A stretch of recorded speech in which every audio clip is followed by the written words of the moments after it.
دیکھو سلیمان علیہ الصلوۃ والسلام کی اللہ نے بہت تعریف کی ہے کہ دنیا بھی دی ہم نے ان کو، دین بھی دیا. دین تو سارے پیغمبروں کو ملا، مگر سلیمان علیہ السلام کو جیسی دنیا ملی ایسی نہ ان سے پہلے کسی کو ملی نہ ان کے بعد کسی کو ملے گی. اتنی دنیا اللہ نے سلیمان علیہ السلام کو دی کہ سلیمان علیہ السلام نے اللہ سے دعا مانگی تھی، اللہ مجھے ایسی بادشاہت دے کہ میرے بعد کسی کو نہ ملے. تو بس یہ تو انتہا ہو گئی نا بھائی، قیامت تک کسی کو نہ ملے، ایسے پاکستان کے کسی صدر کو بھی نہ ملے، ایسی حکومت چاہیے. حکومت مراد یعنی اتنے وسائل چاہیے. تو اللہ نے سلیمان علیہ السلام کے ماتحت ہواؤں کو کر دیا، اور سمندر کے ہیرے جواہرات جو بھی قیمتی پتھر تھے وہ جنات نکال کے لاتے تھے، جنات کو تابع بنا دیا. اتنی زبردست حکومت. لیکن موت کا منظر بڑا عجیب. میں پہلے سوچتا تھا یا اللہ تو نے سلیمان علیہ السلام کو اس طرح سے کیوں موت دی ہے؟ لاٹھی ہاتھ میں، اپنی شاہی کرسی پہ بیٹھے ہوئے، اور جنات کے ذریعے تعمیرات کروا رہے ہیں عمارتوں کی. اور جنات بہت ٹینشن میں، کیونکہ جن کسی کے قابو، یہ جو عامل کہتے ہیں نا جن ہمارے قابو میں، اصل میں یہ جنات کے قابو میں ہوتے ہیں. جنات ان کا کان مڑ ہوتے ہیں، اب یہ منتر پڑھ، چل اب یہ کر. جن ان کے قابو میں نہیں ہوتے. وہ تو سلیمان علیہ السلام کا معجزہ تھا کہ جنات کو قابو میں لے لیا انہوں نے. یہ کہاں سے، یہ کیا ان میں کون سے کچھ کیوں قابو آئیں گے؟ جن بولے گا تم ہو کیا، تمہاری اوقات کیا ہے؟ جنات کوئی چھوٹی موٹی مخلوق تھوڑی ہے، عمریں لمبی ہوتی ہیں جنات کی. ایک آدمی گیا فلیٹ میں، کسی نے بتایا یہ خالی فلیٹ ہے، اس میں جنات بھوت ہیں، نہیں جا. اس نے کہا کوئی جن ون نہیں ہوتا. وہ خالی پڑا ہوا تھا بہت عرصے سے. وہ کہتے ہیں نا خالی عمارتوں میں جن بھوت آ جاتے ہیں. بہت عرصے سے خالی پڑا ہوا تھا، ان کو فنٹر بننے کا شوق تھا. لوگوں نے کہا بھائی نہیں جا، اس میں بھوت ہیں. اس نے کہا کوئی بھوت نہیں ہوتا. گیا دروازہ نوک کیا، آواز آئی کون؟ کہنے لگا میں فلاں صاحب ہوں، آپ یہاں رہ رہے ہیں، میں نے سنا یہاں جنات ہیں، دروازہ کھولیے. اس نے دروازہ کھولا، عجیب سی گول گول آنکھیں. کہا بھائی میں نے سنا یہاں جنات ونات ہیں. کہہ رہے ہیں ایسی بکواس ہے، میں تو 500 سال سے رہ رہا ہوں، مجھے تو آج تک کوئی نظر نہیں آیا. میں تو 500 سال سے رہ رہا ہوں، مجھے تو ابھی تک کوئی نظر نہیں. یہ بے ہوش یہی جن تھا بھائی، 500 سال سے انسان تو نہیں رہ سکتا. اچھا یہ عامل لوگ نا یہاں بیوقوف بناتے ہیں. ہم نے صحابی جن کو دیکھا ہے، کیونکہ جب یہ سنتے ہیں نا کہ جنات کی عمریں لمبی، تو 1400 سال پرانا جن بھی نکال کے لے آئیں گے. یہ الو بنانے کے علاوہ کچھ بھی نہیں ہے. صحابی جن کو دیکھا ہم نے، تابعی جن کو دیکھا ہم نے، اس جن کو دیکھا جس نے حضرت علی کی صحبت اٹھائی. سب بکواس کرتے ہیں. اور بعض ہمارے نیک لوگ بھی ان سے متاثر ہو جاتے ہیں، بڑے علماء بھی بعض ان سے متاثر ہو جاتے ہیں. ہمارے ہاں کسی چیز سے متاثر ہونے کے لیے بس اتنا کافی ہے کہ امکان کے درجے میں صحیح ہو.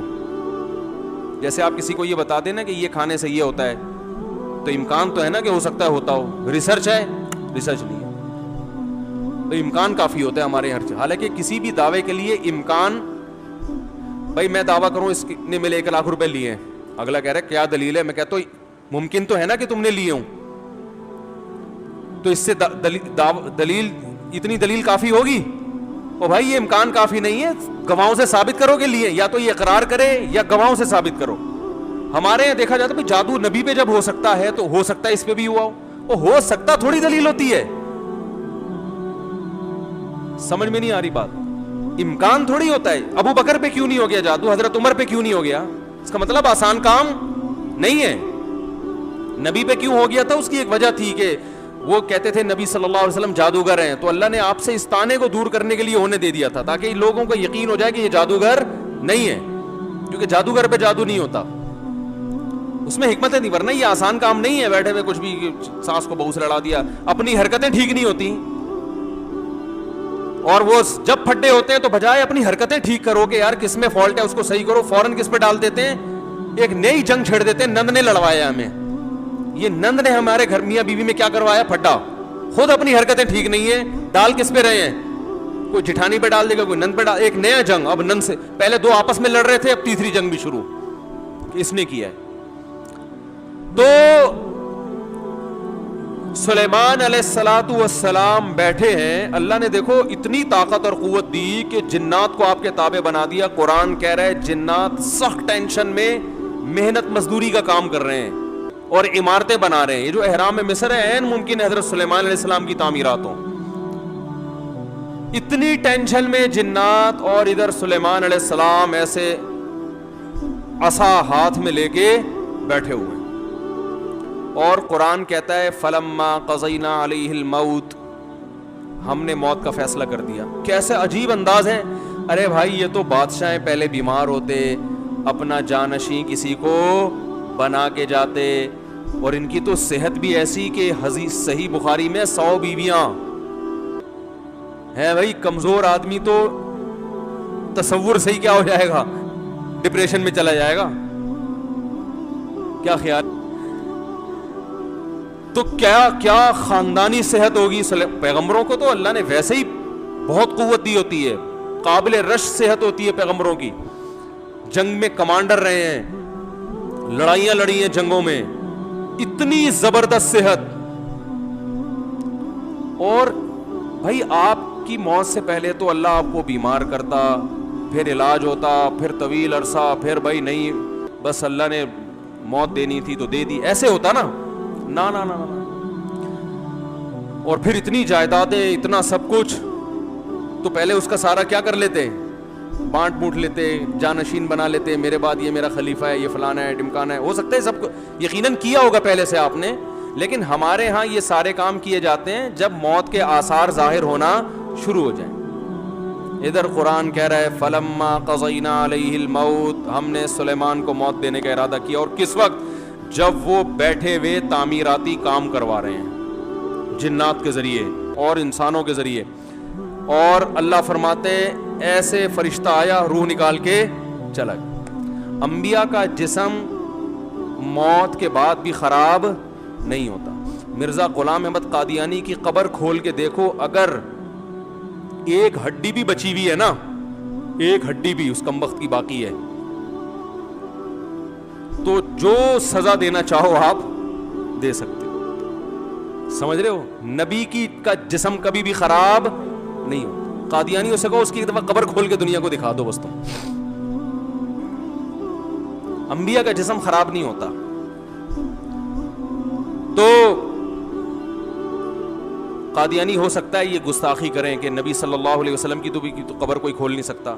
تو بھائی نبی صلی اللہ علیہ وسلم کو ہم بھی نبی مانتے ہیں اور آپ بھی نبی مانتے ہیں, اور آپ پر تو اجماع ہے, بلکہ اس کو تو غیر مسلم بھی مانتے ہیں کہ آپ کی باڈی خراب نہیں ہوئی ہے, اس لیے کہ آپ صلی اللہ علیہ وسلم کے جسد اطہر کو قبر مبارک سے نکالنے کی بہت زیادہ کوششیں ہو چکی ہیں ماضی میں, غیر مسلموں نے کی ہیں سرنگیں بنا کے. اس کا مطلب ان کو بھی پتا تھا کہ جسم کیا ہے, سلامت ہے. تو انبیاء کا جسم کبھی بھی خراب نہیں ہوتا. تو قرآن کہہ رہا ہے ادھر ٹیک لگا کے بیٹھے ہوئے سلیمان علیہ السلام, جسم سے روح نکلی ہے, اور پتہ نہیں کتنے دنوں تک اسی طرح ایسے ہی رہے ہیں. وہ چونکہ اس طرح سے ٹیک لگی ہوئی تھی کہ گرے نہیں ہیں. اب دیمک نے کھانا شروع کیا سلیمان علیہ السلام کی لاٹھی کو. ما دلہم علی موتہ الا دابۃ الارض تأکل من سأتہا. اللہ فرماتے ہیں زمین پر رینگنے والے کیڑے نے جب لاٹھی کو کھانا شروع کیا ہے, تو کتنے دن لگتے ہیں کیڑے کو لاٹھی کو کھانے میں. تو جب لاٹھی کو اتنا کھا لیا کہ بیلنس آؤٹ ہو گیا, تو سلیمان علیہ السلام زمین پر گر پڑے. پھر جنات کو پتا چلا کہ بھائی ان کا تو بہت دن پہلے انتقال ہو چکا ہے. اللہ فرماتے ہیں کہ اگر جنات کو پہلے سے پتا ہو جاتا کہ ان کی موت واقع ہو چکی ہے, ما لبثوا فی العذاب المہین, تو اتنی سخت ٹینشن میں جو انہوں نے دن گزارے اس ٹینشن میں وہ دن نہیں گزارتے. جیسے ہی جنات کو پتا چلا کہ ان کا انتقال ہو گیا, جس نے جہاں اینٹ لگائی تھی نا وہیں چھوڑ کے بھاگ گیا. ان کو پتا تھا قیامت تک کوئی عامل کا باپ بھی مجھے قابو نہیں کر سکتا. جو کنسٹرکشن کا کام جہاں تک تھا نا وہیں سے جنات نکل لیے. ورنہ سلیمان علیہ السلام 2-4 عاملوں کے ذمے لگا کے چلے جاتے, بھائی میں کسی بھی وقت دنیا سے جا چکا ہوں, جا سکتا ہوں, تو ان کو ذرا پکڑ کے واپس لانا, جو 2-4 اینٹیں رہ گئی وہ تو لگا دیں ہیں بھائی. یہ قرآن کے الفاظ بیان کر رہا ہوں. ما لبثوا فی العذاب المہین. اللہ فرماتے ہیں کہ جنات کو پہلے سے پتا ہوتا نا کئی دن پہلے ان کا انتقال ہو چکا ہے تو یہ اتنی سخت ٹینشن میں نہ ہوتے. وہ تو یہی دیکھ رہے ہیں ہماری نگرانی کر رہے ہیں ایسے, کیونکہ چہرہ بھی بالکل اسی طرح, چہرے پہ رونق اسی طرح جیسے زندگی کے آثار ہوتے ہیں, بالکل وہی کنڈیشن. سوال پیدا ہوتا ہے, دیکھو اللہ کے ہر کام میں حکمت ہوتی ہے کہ نہیں ہوتی؟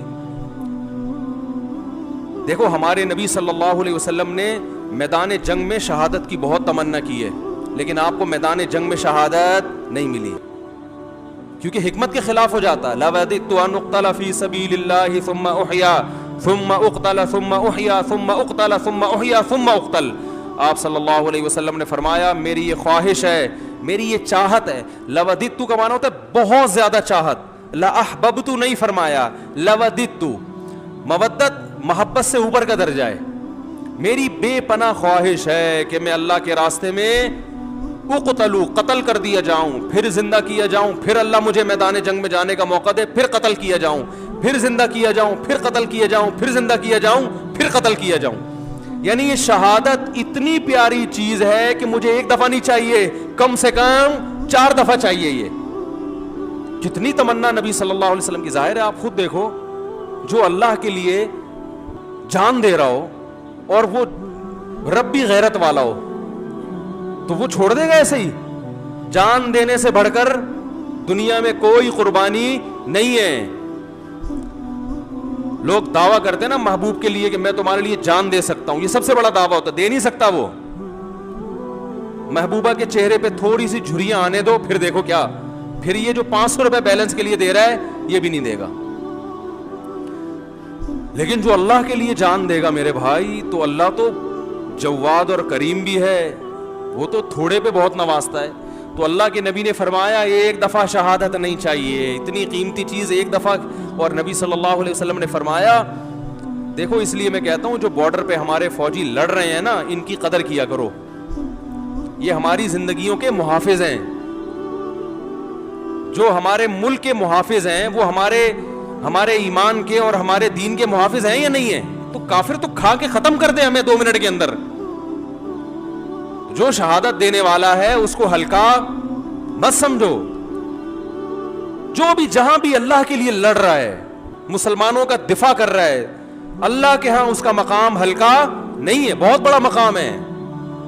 ہم تو باتیں کر رہے ہیں, جو پریکٹیکلی لڑ کہیں بھی ہو دنیا میں, جو بھی اللہ کے لیے لڑ رہا ہے, اللہ کی نظر میں اس کا مقام کم نہیں ہے, بہت بڑا مقام ہے. تو نبی صلی اللہ علیہ وسلم نے فرمایا قیامت کے دن شہید کو لایا جائے گا, اسے جنت کی نعمتیں دی جائیں گی. اللہ اس سے پوچھیں گے بچا تجھے کچھ اور چاہیے؟ وہ کہے گا اللہ تو نے ساری نعمتیں مجھے دے دی, جنت میں حوریں مل گئیں, شہد کی نہریں مل گئیں, دودھ کی نہریں مل گئیں, اور کیا چاہیے؟ الم تبیض وجوہنا, تو نے ہمارے چہروں کو کیا کر دیا؟ سفید. اللہ کہے گا پھر بھی؟ تو کہے گا ایک تمنا ہے اگر تو دے سکتا ہے. یعنی دے سکتا کا مطلب تیرے قانون کا حصہ ہے کہ تو وہ دے گا لوگوں کو. وہ تمنا یہ ہے کہ اللہ دنیا میں دوبارہ بھیج, دوبارہ تیری راہ میں لڑوں اور دوبارہ قتل کیا جائے مجھے, کیونکہ جو تیری راہ میں مرنے کی لذت تھی وہ لذت جنت میں حاصل نہیں ہو رہی. وہ ایک الگ ہی چیز ہے نا. یہ احساس انسان کو بڑا کر دیتا ہے کہ میں کس کے لیے جان دے رہا ہوں؟ اللہ کے لیے. تو وہ مزہ نہیں ہے. یہ جسمانی لذتیں ہیں جو جنت میں آ رہی ہیں, وہ لذت تھی روحانی, وہ لذت نہیں ہے. تو 4 دفعہ نبی صلی اللہ علیہ وسلم نے شہادت کی تمنا کی ہے کہ بار بار یہ عمل ہو. اور آخر ختم کس پر کیا؟ ثم اقتل. ہم ہوتے ہم کہتے ہیں اللہ میرا دل چاہتا ہے میں تیری راستے میں قتل کیے جاؤں, پھر شہید کیے جاؤں, پھر قتل کیے جاؤں, قتل کیے جاؤں, پھر زندہ کیے جاؤں, پھر قتل کیے جاؤں, پھر زندہ کیے جاؤں, پھر قتل کیے جاؤں, پھر زندہ کیے جاؤں, پھر قتل کیے جاؤں, پھر زندہ کر کے چھوڑ دیا جاؤں. اینڈ کہاں ہوتا ہمارا بھائی؟ ہے بھائی کہ پھر 4 دفعہ شہادت کا ثواب حاصل کر کے پھر اپنی لائف کو میں کیا کروں گا بھائی؟ انجوائے کروں گا. نا نا نا نا. نبی نے ختم کہاں کیا؟ بولو بھائی, قتل پہ. اینڈ کیا ہونا چاہیے؟ تیری راہ میں قتل, تیری راہ میں قتل, انجام یہاں ہونا چاہیے. اس کے باوجود آپ صلی اللہ علیہ وسلم کو میدان جنگ میں شہادت نہیں ملی. آپ کی موت شہادت سے ہی ہوئی ہے, اس لیے کہ وہ یہودی نے زہر پلایا تھا تو اس کے آثار تھے کہ آخر وقت میں آپ پر بخار آیا. لیکن جو میدان جنگ کی شہادت ہوتی ہے نا, جس کی نبی تمنا کر رہے ہیں, وہ والی شہادت نہیں ملی. کیوں؟ حکمت تھی کہ اگر آپ کی میدان جنگ میں شہادت ہوتی تو غیر مسلم کافر یہ کہتے کہ آپ اپنے مشن کو مکمل کیے بغیر دنیا سے چلے گئے. تو آپ آخری نبی ہیں, آخری نبی جب تک اپنے مشن کو مکمل نہیں کر لیں گے اس وقت تک آپ پر موت واقع نہیں ہو سکتی. اور یہ طبعی موت میں ہو سکتا ہے, کیونکہ جب طبعی طور پر انسان کی موت واقع ہوتی ہے اس کو وصیت کا موقع ملتا ہے, اسے سب جو ہے نا سارے کام کرنے کا, سمیٹنے کا موقع ملتا ہے. تو وہ تو نبی اگر میدان جنگ میں شہید ہوتے تو بھی سارے کام پہلے کمپلیٹ کر لیتے, لیکن ایک شک ہو سکتا تھا غیر مسلموں کو, تو اللہ نے وہ شک کے راستے بھی کیا کر دیے, ختم.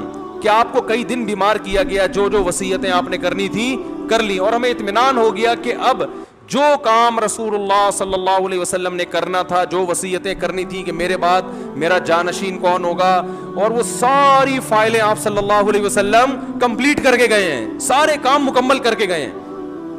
نماز میں آخری دنوں میں جب آپ بیمار ہوئے تو آپ نے حکم دیا کہ ابو بکر کو کہو وہ نماز پڑھائیں. اس میں اشارہ تھا کہ میرے بعد جانشین کون ہے.